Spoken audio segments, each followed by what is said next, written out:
Halo warganet yang baik, jadi kali ini saya akan mengajak teman-teman untuk mengelilingi dan melihat ataupun memperlihatkan koleksi-koleksi ataupun sejarah-sejarah yang ada di Museum Kalimantan Barat. Bagaimana?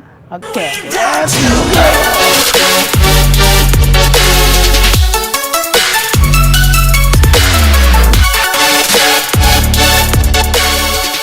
Jadi kita sudah sampai di depan loket karcisnya teman-teman, agar kita dapat memasuki museum. Dikarenakan saya sudah memiliki kartu identitas, jadi saya tidak perlu membeli karcis yang ada di tempat di loketnya untuk masuk ke dalam museum.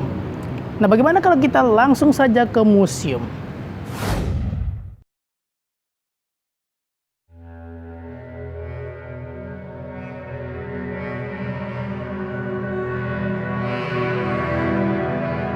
Sepertinya kita sedang berada di lokasi pertama, di mana terdapat beberapa koleksi-koleksi yang menarik, dan terdapat satu koleksi dari berbagai macam koleksi yang membuat saya tertarik pada ruangan ini. Sebelum saya menjelaskan serta menunjukkan teman-teman koleksi yang membuat saya tertarik, ada baiknya saya akan menjelaskan terlebih dahulu tentang sejarah singkat dari museum ataupun UPT Museum Kalimantan Barat.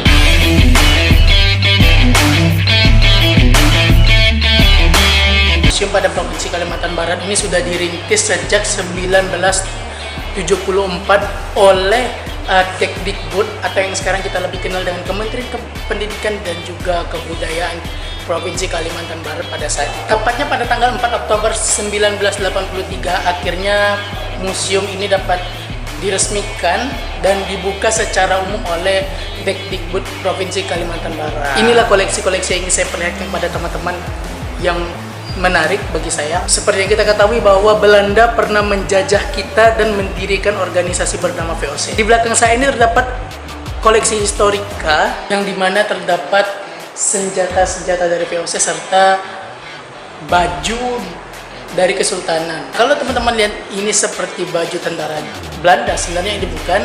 Ini merupakan baju sultan dari Kesultanan Kadriyah. Nah, ada sedikit sejarah mengapa baju ini sangat mirip dengan baju tentara-tentara Belanda. Dikarenakan pada saat itu, pada penjajahan Belanda, Kesultanan Kadriyah ataupun Kesultanan Pontianak itu sendiri ingin membuat perdamaian atau perjanjian perdamaian dengan pemerintahan Belanda. Kalau teman-teman lihat di belakang sini, ini sebenarnya bukan senjata-senjata yang digunakan VOC untuk peperangan, untuk melawan kita pada saat itu. Ini merupakan senjata-senjata VOC yang diberikan langsung pemerintahan Belanda kepada Kesultanan Kadriyah.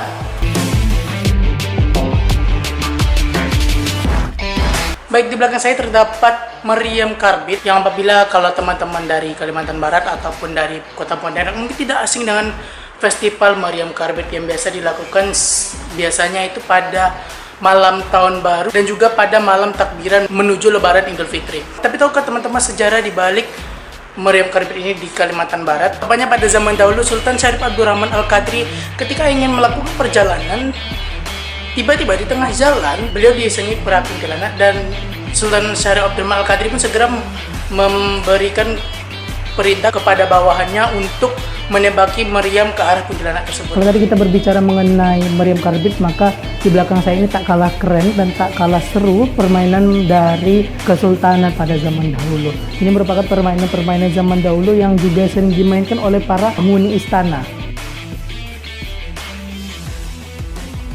Tepat di lantai 2 dan pada sisi lainnya terdapat di belakang saya yakni beberapa alat kain tenun yang biasa digunakan oleh masyarakat Kalimantan Barat, tepatnya masyarakat Dayak, suku Dayak.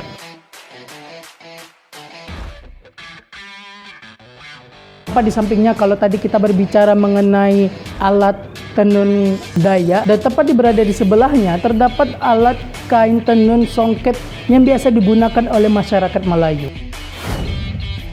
Di sini kita dapat melihat berbagai macam koleksi dari etnik Tionghoa. Dan tepat di seberangnya terdapat adat pernikahan dari suku Melayu yang berada di Kalimantan Barat. Kita sekarang sudah berada di lokasi terakhir di gedung pertama ini, dan di sini terdapat berbagai macam keramik-keramik cantik dan membuat saya tertarik. Salah satunya ialah keramik Eropa ini.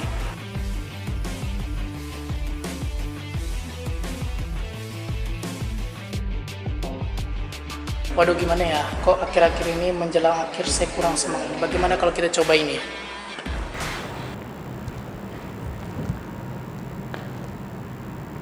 Ya, kita ke museum. Museum di hatiku.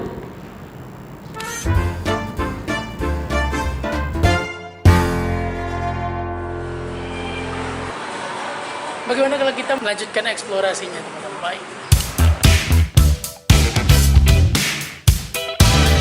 Kita sudah memasuki area di mana terdapat banyak koleksi rumah adat dan juga keraton di Kalimantan Barat. Kapal Lancang Kuning merupakan kapal yang biasa digunakan oleh para sultan serta keluarganya untuk acara resmi kesultanan.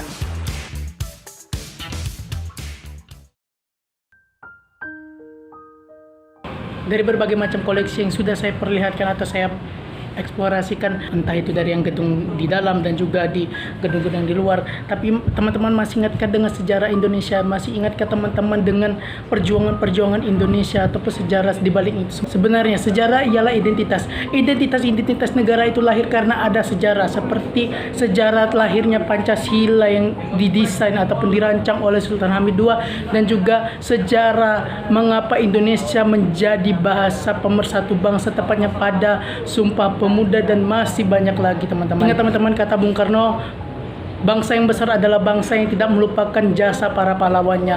Jadi ingat teman-teman, kita tidak boleh melupakan sejarah. Karena apa? Karena sejarah merupakan salah satu identitas kita, identitas negara. Mungkin segitu saja vlog dari saya. Saya Batul Azizi, Museum di Hatiku. Sekian, terima kasih.